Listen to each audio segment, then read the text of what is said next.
Ladies and gentlemen, welcome to It's Rainmaking Time. This is Kim Greenhouse.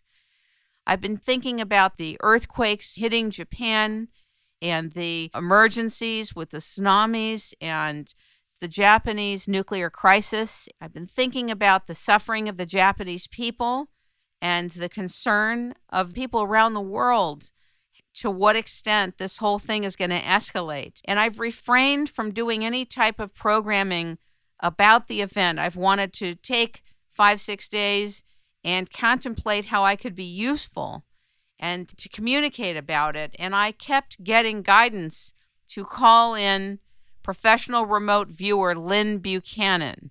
In August 2010, he was our guest to introduce us to remote viewing or controlled remote viewing. He was part of a psychic spy unit for Army intelligence. He is the current executive director of a company called Problem Solutions and Innovations, also called PSI, and he is the author of the book The Seventh Sense, The Secrets of Remote Viewing as Told by a Psychic Spy for the U.S. Military. Now, why do I invite him back to discuss controlled remote viewing and his work and training in the context of the Japanese nuclear crisis?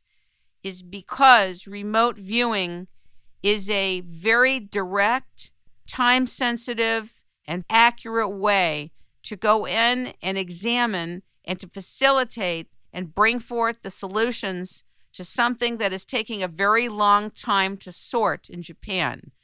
Please welcome Lyn Buchanan as he shares with us the applications of remote viewing, gives us the context for what it is again, and how he would apply his services and training to facilitate the end of the crisis and to solve the mystery of how to get this thing so it doesn't go ballistic. Ladies and gentlemen, welcome Lyn Buchanan to It's Rainmaking Time. Good morning. Good morning. Thank you for having me on. Let me start out. You mentioned the context. Yes. The context of controlled remote viewing is that it was a scientific methodology developed at Stanford Research Institute, sponsored by the military, for the purpose of developing tools that would allow a person to get right straight to their own intuitive ability, talk to their subconscious mind, which somehow knows things, and deliver that information to people who can use it. That's controlled remote viewing, and it was a science.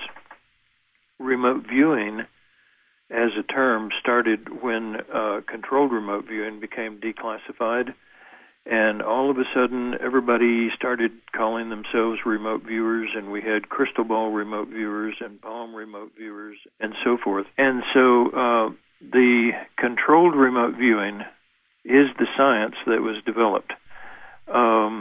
Remote viewing, the term remote viewing, applies to so many things that it really has no definition. But the controlled remote viewing was used by the military for a quarter of a century to aid in intelligence collection. And so anyway, that's the background of it. As far as what it can do, it is very definitely real-world based to solve problems. You know, we didn't, we didn't do anything for the military or the government except provide information that would let them make plans, intentions on real-world things.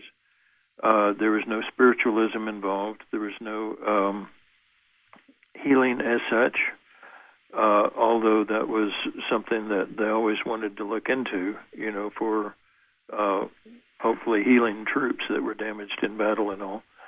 But the applications of it are very firmly rooted in the real physical world, simply because that's its history in the military. And so the question of what it could do for Japan, right now you have nuclear plants that are in no telling what kind of condition that are broken, cracked.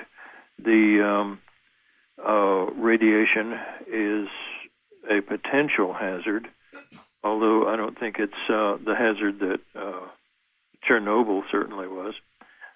But sooner or later, somebody has to suit up and go into those facilities, and when they do, they're putting themselves at risk. Also, if they don't know what they're going to find in there, then they could go in and, while simply working the way they normally would, to fix something, they may destroy something and make things worse. A controlled remote viewer sitting and working with them before they go in would be able to say, hey, here's what to look for, here's what to be careful of, and here's what you do, and here's what you don't do. And, could talk things over with the people who are going in, possibly save their lives and the lives of anyone else that might be exposed if the thing does have a meltdown or so. Regarding Fukushima Daiichi, explain why you could sit with the people that are going in to try to fix the situation, prepare them before they go in. In other words, what enables you to do that? Explain that to the public. Okay. Basically, what was developed was a way that the subconscious mind can deliver its information to the conscious mind, and, it can be brought out to people who can use it. And so if you're sitting there with a schematic or a building plan of the facility, you can go over that, and just almost like a dowser, even though it is somewhat different, almost like a dowser, you can go over that plan and find the hot spots, find the broken valves, find all of the dangerous spots and all that. And if a person is to go in, then they are going in with a plan and with a certain job to do before they come out. Even suited up, they never let them stay over like 15 minutes. And so they go in with one job to do, they do it and come back out. You can find out, as you talk to the person, what they're going to do. You can project yourself forward in time, and you can find out what they're to do. You can project yourself forward in time with them as they do it, and you can add information which will let them do a better job, because they will have sort of a preview of information as to what's going on with that particular job. I have a very technical question for you that is going to seem obvious, but why wouldn't the Japanese government use satellite to go in and do the same thing? And how would this be distinct from, let's say, using a satellite to do it? Well, the same situation exists there that existed back when the controlled remote viewing unit was developed for the military. That is, the spy-in-the-sky satellites can see the roofs, but they can't see what's going on inside. One of our viewers, a man named Joe McMoneagle, got the task to find out what was going on inside of a building. And there was a huge building. He said that they were building a submarine. And came back and said, well, that's crazy, because the thing is miles from the water. And he gave the plans for the submarine, plus he gave the date and the time that they would roll the thing out and move it to the water. And they actually diverted a spy-in-the-sky satellite to be over that position at that date and time. And that was the only photograph that we had for years and years of the Boomer submarine, which was the Russia's biggest, newest automated submarine. And so a viewer can tell what's going on inside of a building, can project themselves forward and backward in time, because with controlled remote viewing, there's actually no difference between telling a viewer to move 10 days forward in time than 10 feet forward in space. And so a viewer can move forward in time and space, or backward in time and space, and give the information of what is going to happen, or has already happened, or is happening now. Let us suppose that at the level of the people working on the nuclear power plants, that they weren't open to this, even though it works. God forbid, let's say they weren't open to it. What would be another application using controlled remote viewing that could be ushered in over there? Well, you see, that's one of the big problems, and always has been, that the information is basically useless if no one acts on it. And so, I could sit here and find everything that's wrong inside of each one of the power plants, but so what? I would just be wasting my time if nobody actually took action on it. I would hope that with the severity of the situation over there, that they would consider using some of their own people. They have some very good remote viewers, and in fact, I have 6 remote viewers that I've trained over in Japan who are living there now, and who do good work, by the way. And so I would hope that they have at least considered this. If they haven't, and if they won't, then I'm sorry, but the population there is just at the mercy of somebody who's making bad decisions. You've spent time in Japan and had assignments there and learned a bit of Japanese in terms of the language. What would you say culturally would be beneficial for them at this time in terms of how to explain this so that they get it and then would be excited and open? Receptivity happens because something has created a space for receptivity. We're in a time is of the essence situation. They are all in a time of the essence situation. And, it's a gamble. Every second is a gamble for not getting it right. What would you suggest how this should be introduced? I would suggest that it be introduced as an emergency measure. The Japanese people are very open to the idea of psychic functioning, and they have already shown in repeated television broadcasts that it works, and that it can be used to get very highly detailed information. And so it works for them. They understand it. They know the potential of it. And yet, if you have someone in an office who is afraid of messing up, or afraid of doing the wrong thing, or afraid of saying, we need help, then it's back to the same situation that you have here in the States with, like, politicians. The politicians in the U.S. Disbanded the military-controlled remote viewing unit, not because it didn't work. I mean, it had worked wonders for them, but simply because a politician to say, they're connected with something psychic, well, that's political death. And so, as a result, we have had soldiers over in Iraq and Afghanistan who have been captured, and I personally have done work in finding them. And in one of the things, they had moved the person by the time the troops got there, and yet there was the terrorist group, and they managed to arrest 27 of the terrorist group, and yet the hostages were already moved. So then they said, well, let's find the new location. And an officer came in and said, I'm not using this stuff because I don't believe it, even after it had just proven the day before to work. And so, what are you going to do? The problem is not with the capability, and the problem is not with the information and the help that can be given.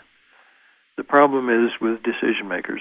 And personally, I really don't know how to simply, bang somebody in the head and say, look, here's a tool.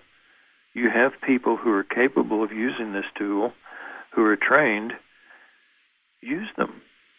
And so anyway, that's the situation I see in Japan as well as in the States here. And I would love to see it changed. I just don't know how to change politicians' minds to make them more concerned about the people than they are about their own job. I have a quick question. A lot of different news outlets are saying that the leader of Japan is very upset with the electric company. And it's very hard to discern if that's true, if that's a story, if it's a good guy, bad guy situation, because it's such a culture that saving face is important.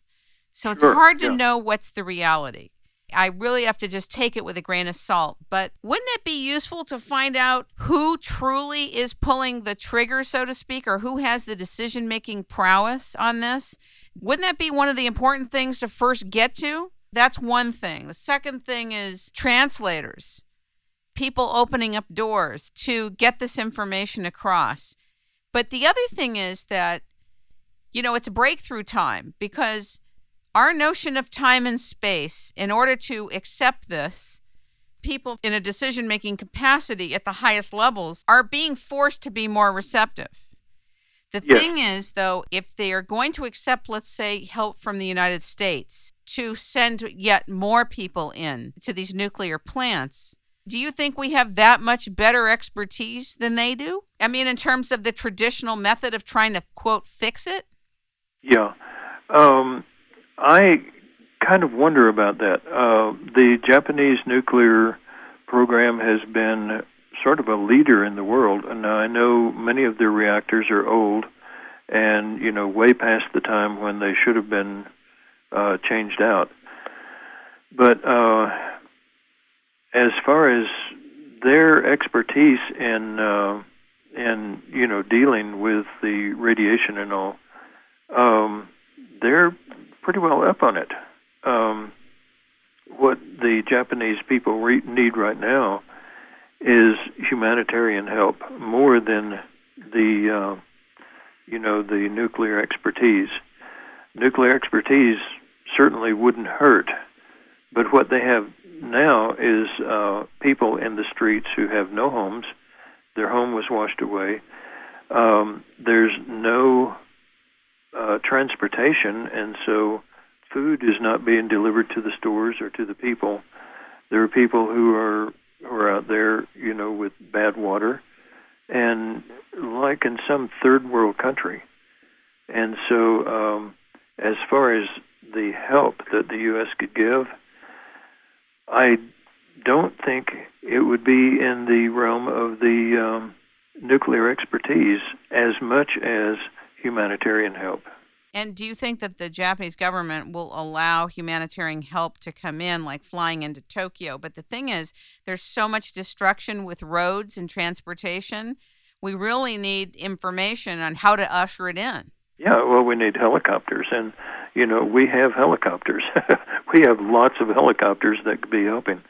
I was talking to a man in Tokyo night before last, and he works on the 22nd floor of a building. He said you couldn't stand up, and all the furniture was rearranging itself during the earthquake and all that, and that's as far away as Tokyo. And he said that there is no transportation, no buses, no public transportation at all, and even cars on the street are not able to go anywhere. And so everybody is having to walk miles and miles and miles to go to work. And that the grocery stores are empty. And he said that, it's just it's an unimaginable situation for the people, even as prepared as they were, and as accustomed as they are to earthquakes. I mean, Japan has an average of 20 earthquakes a day. Most of them are extremely small, but they're accustomed to earthquakes. But this one was something far beyond their imagination. Do you think that there's enough helicopters in Japan, or do you think that they actually need helicopters from outside? Oh, they need helicopters from outside. They need all the help they can get right now. Who gives clearance for that? Well, that would be our politicians. For our part of it, or our part of the help, that would be our politicians. And I think there's a need for people to just contact their politicians and say, look, we need to do something. It's interesting that anytime there's any crisis, it usually ends up being a military operation that goes in. The fact is, most people don't want to admit this, but we have a military government. Our president is the 5-star general, and the flag of the United States is not the civilian flag. The flag of the United States is the military flag, because the war between the states had never been declared over. The federal government is a military government, and this is basic government 501, stuff they don't teach you in government 101, but it's true. We have a military government, and so anytime the federal government acts, it's generally through the military. So does this take a presidential directive to send military aid? At some point, it would take a congressional directive and then probably be approved by the president, yes, by the 5-star general rather than the president. Say that one more time. I want to make sure I really get what you just said. The president is both the civilian president and the military 5-star general. And so the Congress would have to approve such a thing, and then it would have to be okayed by the 5-star general for the military to take action. The 5-star general being the president, but he would be acting as the general of the armed forces rather than as the president of the United States. I didn't know he was a 5-star general. I don't think a lot of people know. Yeah. Yeah, we definitely have a military government here. For sure? Yeah, Yeah, most people don't know that, or it's some fact that they learned in school and was on a test, and then they forgot all about it, So is every president a 5-star general? That's right. The office of President of the United States is automatically granted the rank of a 5-star general. Interesting. Very interesting. If, for whatever reason, it doesn't happen in the way you're talking about, meaning humanitarian aid is not brought in, there's no directive to go ahead and bring helicopters in of food and water. That's a lot of people to bring food and water to by helicopter, Yeah, it is. And, the Japanese people are very organized. They've lived with these major earthquakes for, all of history. And when I was talking to the guy the other night in Tokyo, he was saying that they are organized, that everything is going according to the organization, and everything is running, the recuperation is starting to run smoothly. The problem is they don't have the supplies, they don't have the equipment and everything else, because a lot of that was destroyed. And, he was saying that, even with no food in the grocery stores or anything like that, things like looting is totally, absolutely unheard of and just not happening because they are an organized culture. Right, and cooperation is a big deal. Deal, culturally speaking. What about the fact that in order for you to do what you do and for the science of controlled remote viewing to be what it is, our understanding, and therefore people in decision-making positions, are going to have revelation. They're going to have a kind of revelation that there's a protocol to transcend time and space and gather data. That's right. Mm-hmm. And, that revelation has already happened. Many of our leaders, the whole problem seems to be that the word psychic and psychic spies and all that, spying and the word psychic gets attached to the controlled remote viewing, which is an information collection science. And as long as those two four-letter words get attached to it, spying and psychic, then it's going to be a political hot potato.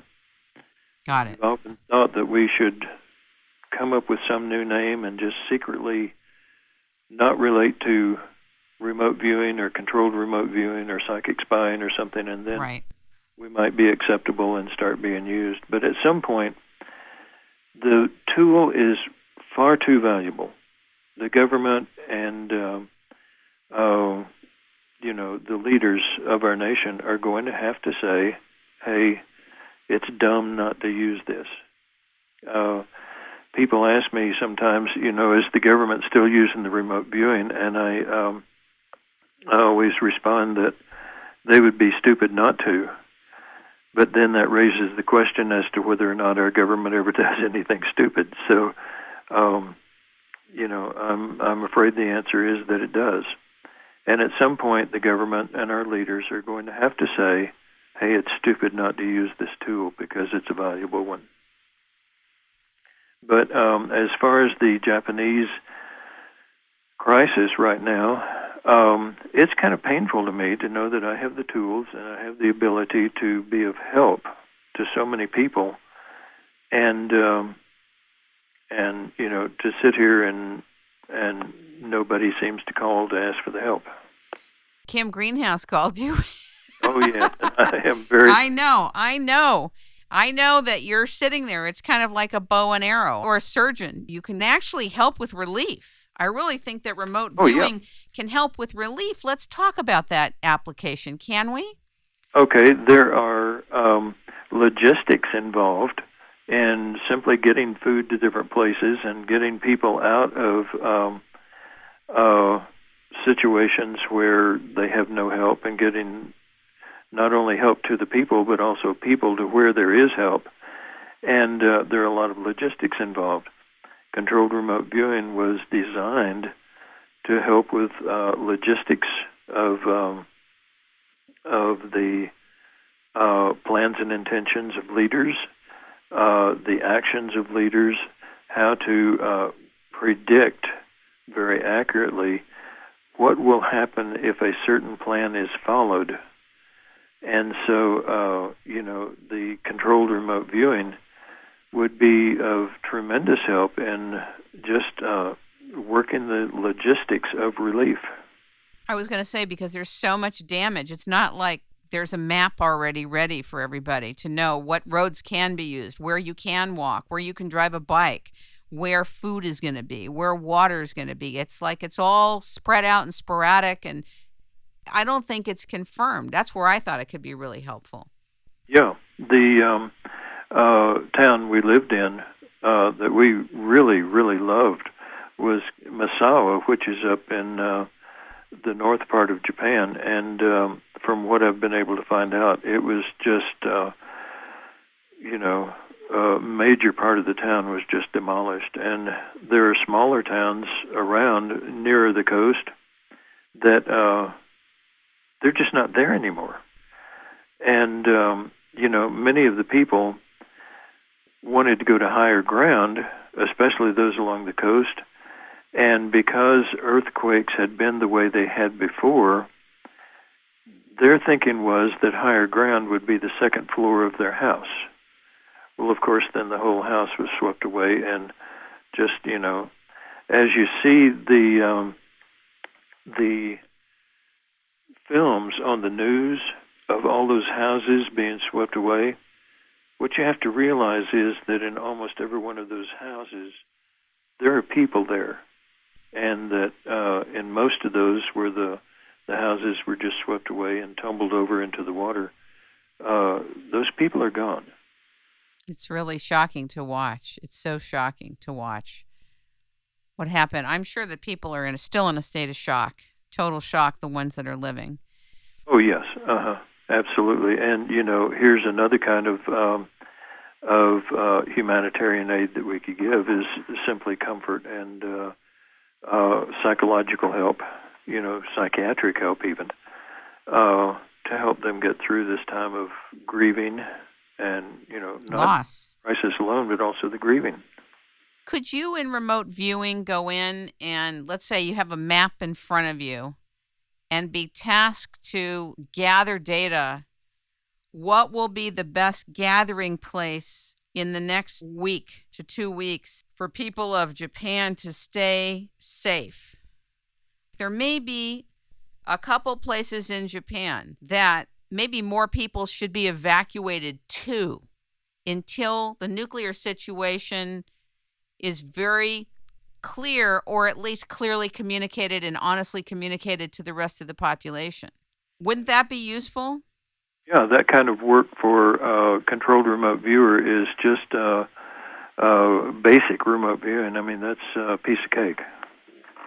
I mean, you could even do safe for the next 14 days, the next 28 days. In other words, while they're in the midst of the traditional trying to sort it in a state of emergency, something that's time sensitive, people could be rerouted and at that location brought food and water and shelter or other pathways of getting shelter in the interim. I think when things like this happen, people are thinking about staying alive first. And we're 6 days out now, and people are glued to the news around the clock. So productivity is not great.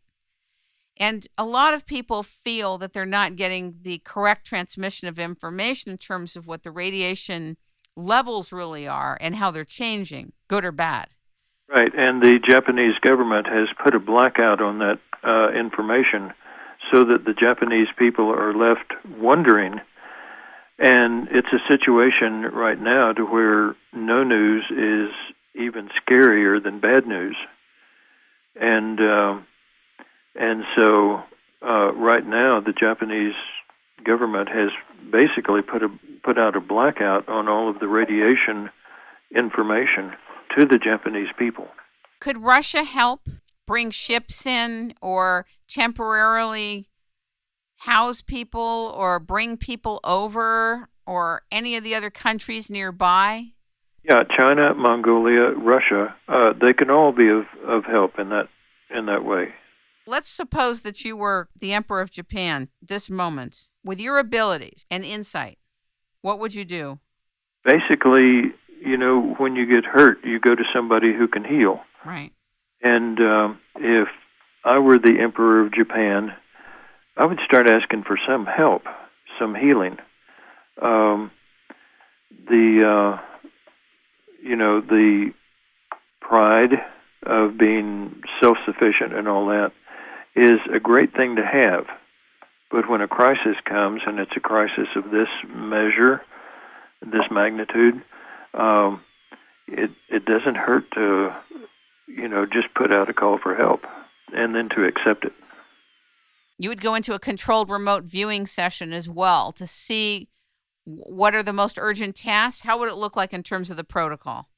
Okay, in terms of the protocol, asking for help, the Japanese people and the Japanese government are the ones who would have to then say, okay, here's the help I need, and here's the way we need it. Just asking for, randomized volunteers, of course, is not beneficial, and it's not the organized Japanese way. And so the help that would come would have to be directed by the Japanese themselves, by their own emergency crews, by their own emergency people, because they're the ones who know the Japanese, they're the ones who know the situation best, and so on. And so what I would do is I would call for help in the terms of food, supplies, help for, shelter for those who have just lost their homes, and have it under the Japanese direction. I think it has to be that way because the Japanese are prepared for these things and they are very organized in their preparation. And so any help that comes in, I think, has to be directed by the Japanese themselves. I get that. Where did you hear that there were blackouts? Is it only blackouts in the Fukushima I really don't know. area? The guy I was talking to in Japan and in Tokyo said that they cannot get any information whatever about the nuclear plants and all that, and that basically he said the blackout has been put on any information along that line. That they keep promising that when things are over, they'll let everybody know what went on. But right now, they're not wanting to get people distraught and get people scared and all that. And of course, like I say, in a situation like that, no news is even worse than the bad news. Sure. Why is it that controlled remote viewing is able to transcend time and space? What is it about time and space that's pivotal that most of us don't know and aren't tracking? One of the questions that we have always gotten asked is, where does the information come from? To tell the truth, we have no idea. We know that it comes through the subconscious mind, and that whether you believe in spirit guides or holograms in the universe or the collective consciousness or whatever, the information still comes into your subconscious mind. The controlled remote viewing is a set of tools to get what's in your subconscious up to your conscious mind so that it can get written down on paper and sent to somebody who helps. As far as the mechanics of where the subconscious mind gets the information and the mechanics of how it does that, I wish I had an answer, but the fact is we don't. We just, people will tell me that it comes from spirit guides or whatever, and my take on this is very much the real world take that we had in the military, and that is wherever you believe the information comes from or how it gets to you is fine with me if you can help me bring that missing kid home alive. And I'm very practical minded about this. And in fact, one of the things you'll find about all of the controlled remote viewers is that they're very practical, real world minded. The mechanics of it, we don't know where the subconscious gets the information or how it moves through time and space. And the fact is, we don't care. All we care is, can you do it accurately? Can you get the information that's going to tell an archaeologist, dig here and you'll find something, or tell a cop, go here and you'll find the missing kid? And if we can do that, then we'll leave it to philosophers to decide where the information comes from. Is the subconscious mind like an antenna, or it's a storage house? Well, or both? Yeah, that's one thing the philosophers have to work on. I kind of think it's both, and I kind of think that the subconscious mind is not limited to fitting inside your skin. I think the subconscious mind actually goes much farther out from you than that, possibly out to being the collective consciousness. But that's my philosophy. Other people have different philosophies, and like I say, the controlled remote viewing, well, like the two soldiers that were taken hostage, what we did was, what I did on this one, I described their location.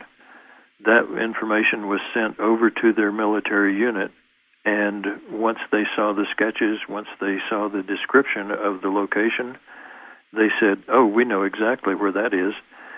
They took a team out there. The two hostages had already been moved, and yet the terrorist cell was still there, and they captured 27 of them. Um, and, then they said, well, they've been moved. Where are they now? I gave another description, and some officer in Washington, D.C. said, we're not passing that to the unit because I don't believe in that stuff. Where that information came from or how the subconscious moves in time and space, I don't really care. I just wanted to bring those two soldiers home. Sadly, because it was not acted on, about a month later, the bodies of the two soldiers were found. I sincerely believe that they could have been brought home alive if some stupid officer in D.C. hadn't, been too prejudiced to pass the information to the military unit that was actually waiting for the information. Question somebody may have, Lyn, is that because time is clicking along, at least in the minds of many people who think traditionally, what you see in a moment of time through remote viewing is likely to shift in an hour. So someone may say, well, then what good is it? If what you go in and view may be during a certain time frame only, but at least you know what time frame that is, correct? One of the things we found in the military was that, like if I say the criminal is going to be at Joe's Bar and Grill at 9 o'clock tonight, then the police go out at 8:30, hide in the bushes and arrest him at 8:35. Then at 9 o'clock tonight, he won't be at Joe's Bar and Grill. He'll be in jail. And yet, if I say at 9 o'clock tonight, he'll be in jail, they never will go out to Joe's Bar and Grill, and at 9 o'clock he'll be sitting there. The future is highly changeable. And so once you predict the future, if someone acts on it, it's going to change that future. We have an analogy that you're a bug on the pond of time. Right. You see a bug on the other side of the pond, and you think that would make a good meal, and that other bug is sitting by this big rock. As you skim across the pond of time, you set up a wake in front of you, and it may scare that bug off. And so, can you then say that at the time you started, the bug wasn't there simply because he's not there when you get there? And the answer is no. The future will change. The future is not what it used to be. The analogy of the bug on the pond of time is right. The rock will still be there. There are some things in time that you can't change. There, in the future that you can't change, and there are some things that simply acting on them will change them. The other analogy we use is that life is like playing chess with God, that you can pull off some really smart moves and capture some of his men and do some really good stuff, but in the end, he wins. Always wins. That's a great analogy, and actually it reminds me of the first interview that we did together. If, in fact, though, with regard to time, like this situation in Japan is time-sensitive emergency. Yes, and really needs help. So a time-sensitive task in a controlled remote viewing scenario would be, tasking what needs to be done in the next 24 hours? Absolutely, yes. And, okay. Because once you do that, then what follows after the next 24 hours will be different from what it would be if you didn't act. And so this is why I was saying that someone needs to actually sit down with the people at the planning desk and sit down with the guy who's going to suit up and go into that facility and actually be there on the spot and actually work in real time with these people. Because moment by moment, the future can change. What if you were to go in and do a controlled remote viewing session sometime today? Yeah. I'm not saying that you can, but if you did. Yeah. And you could go in and task which is the first reactor that has to be responded to that's actually more urgent that they may not even know. You're right. Yeah. That would be no problem. The problem would be then what do I do with the information that I've gained? if there were someone there who would readily accept that information and who would act on it, then it would be one of the most useful things that you could possibly do to save possibly thousands of lives. If nobody would act on it, then it would be a waste of time. I'm sure in your work you have had to rely on your instincts and your intuition as well through your life. Oh, yeah. Mm-hmm. In rainmaking, we say that you provision for what needs to happen, and you start preparing what needs to happen. And then who it needs to go to will appear. People will help bring that to the people that need it. Sometimes people won't take a step to do something like this until you know you have the people.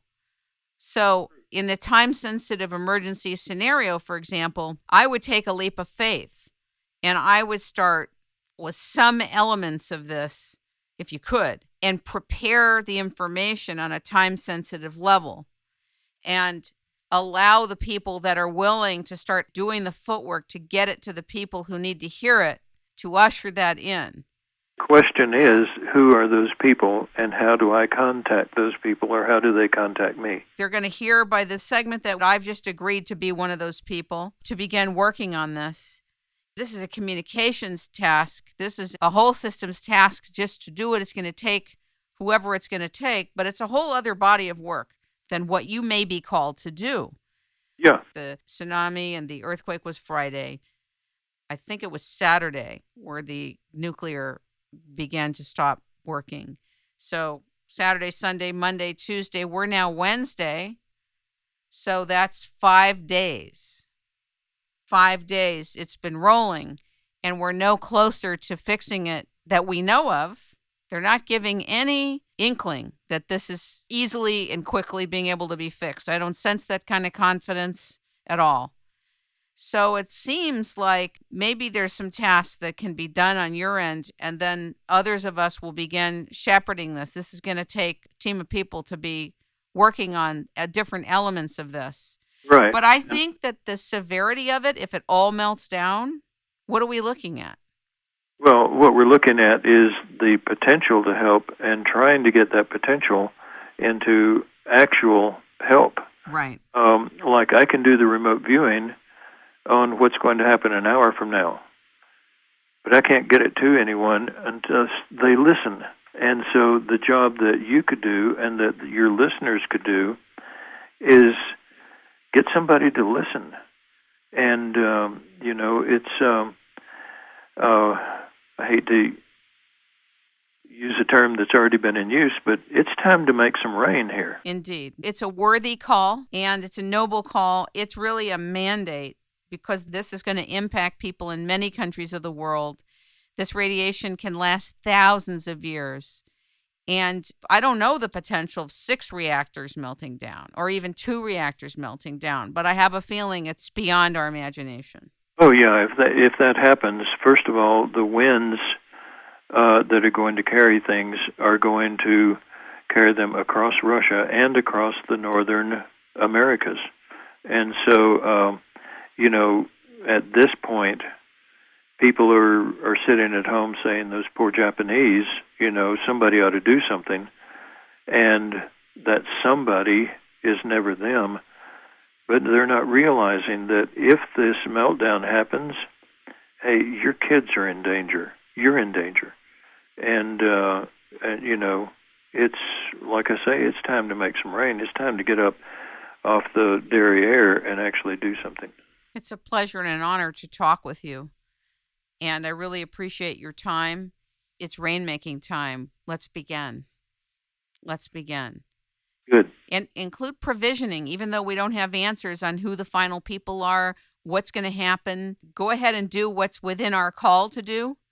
Yeah. And allow others to come in and facilitate as well. Sometimes it's not such a task to speak to one person directly as it is to simply make so much noise that they can't refuse to hear it. Exactly. Ladies and gentlemen, we have been talking with Lyn Buchanan, the author of The Seventh Sense, the founder and executive at Problem Solutions Innovations, He is a trainer of remote viewing and a former trainer for the U.S. government's remote viewing unit. He has been explaining controlled remote viewing as a solution, as a data gathering methodology and protocol. You can reach him at crviewer.com. We'll be speaking to you really soon. Thank you so much. Thank you for having me.